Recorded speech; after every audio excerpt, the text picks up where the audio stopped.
Hello everyone, 6-Speed Dakota here, and today is the next installment in the Basics series, and topic that I really dread is how to not get taken advantage of. I see this all the time, and I don't mean to be sexist, but a majority of the time it's women, because they don't, a lot of guys, they understand mechanical stuff, or not as many women do. They're just not as interested in it, and you know what, that's okay. The problem that I have is that because because people that don't know what they're talking about, they just say, okay, go fix it. They're the ones that are most likely to be taken advantage of. So I'm going to talk about how not to get taken advantage of. And the one thing is you need to know kind of what you're doing. You don't necessarily have to fix it yourself, but you should have a basic understanding of what is wrong, what the repair is, and what the approximate repair time and cost associated with it is. So the one thing is, when you take your vehicle in and just say, oh, it's got a noise, or oh, it's doing this, or oh, it's doing that, that's when the cha-ching comes up, like, oh, this guy doesn't know what he's doing, I'm going to sucker him into something. If your steering wheel is shimmying back and forth, or it's making a noise, try to describe the noise in the best way you can. It's coming from the front, it's coming from the right, it's coming from the left. It sounds like this, so on and so forth. Or my wheel is shaking back and forth, something like that. I've got a noise when I step on the brake. I've got a noise when I accelerate. I got a noise when I turn the steering wheel. Something is rattling. It sounds like it's coming from the trunk. Give them a general indication of, that you kind of know what you're talking about. Because if you just say it's making a noise, fix it. Honestly, for me, somebody said, oh, the check engine light's on, and I go to take the vehicle and look through it. It probably took me an hour to figure out that the gas cap was the wrong gas cap, and he said, oh yeah, I just put that on the other day. If he didn't tell me that, I wouldn't have had to charge him an hour for it.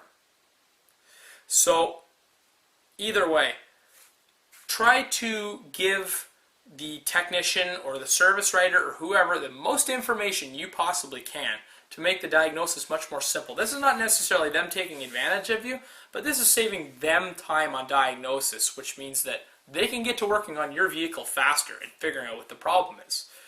So, another thing,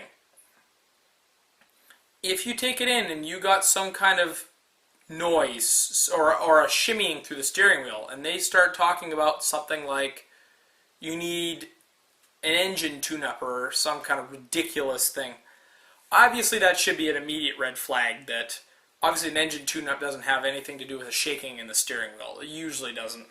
None that I can think of. So, if it doesn't seem relevant and they're trying to sell you up on something else, there's a good chance that that's bogus.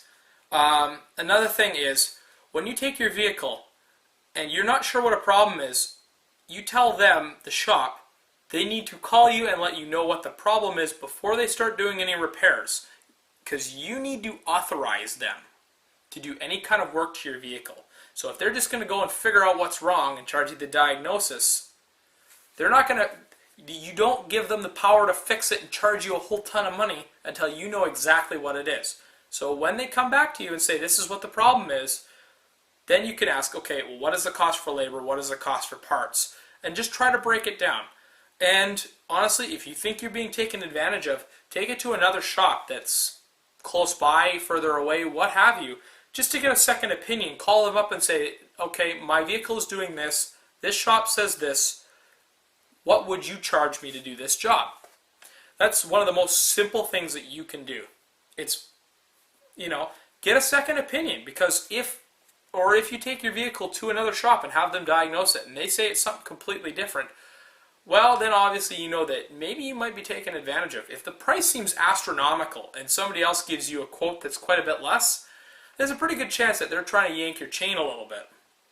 Now, the one thing that I like to watch for, now, there's, as I call it, the upsell. It goes both ways, because perhaps your vehicle needs a tune-up. Say it was running a little rough and they had fixed it, but you also need, say they put new spark plugs in, but it also needs new spark plug wires. Well, they're going to try to upsell you on that, but say, you know, only do the stuff that needs to be done for right now. But if they say it needs new spark plug wires and they just put new spark plugs in, well, then you understand that, you know what, okay, you know what, maybe okay, put new spark plug wires in, but don't let them go. Mosquito, sorry. Don't let them just go for it, because then all of a sudden you're going to get a bill that your jaw's going to hit the floor on. So again, ask them for a breakdown. Ask them to let you know what the problem is and what the approximate cost is. Try to get a quote for what the work is before they go ahead and do it. A lot of places it's law that your quote has to be within 10% of the actual repair cost. So that kind of puts them between a rock and a hard place for trying to hose you. So also, if you think that there's an issue and you know somebody that's mechanically inclined or something like that, try take it to them for an opinion before you go and take it to a shop and have them fix it. Somebody that kind of knows cars a little bit, because they're not going to try to sucker money out of you, because let's be honest, you know, they're probably not going to be the one fixing it, but you can just have somebody take a look at it. That kind of thing. So that's one thing I've noticed. So try to be empowered. You know, be knowledgeable when you go in.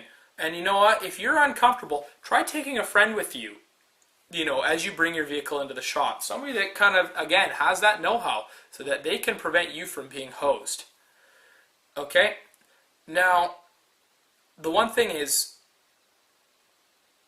you know, if somebody does something simple that only costs a couple dollars or whatever, but it, you know, say that while they had the brakes or the wheels off, they serviced the brakes or something like that, you know, just to be good, you know, that's understandable. I mean, you know, if it looks like something needs, but, you know, what a shop should not do, cannot do, is if you're just getting your wheels, your tires rotated and an oil change, they can't just do a brake job and charge you for that. You need to be authorized. You need to authorize them to do that. So keep that in mind. So,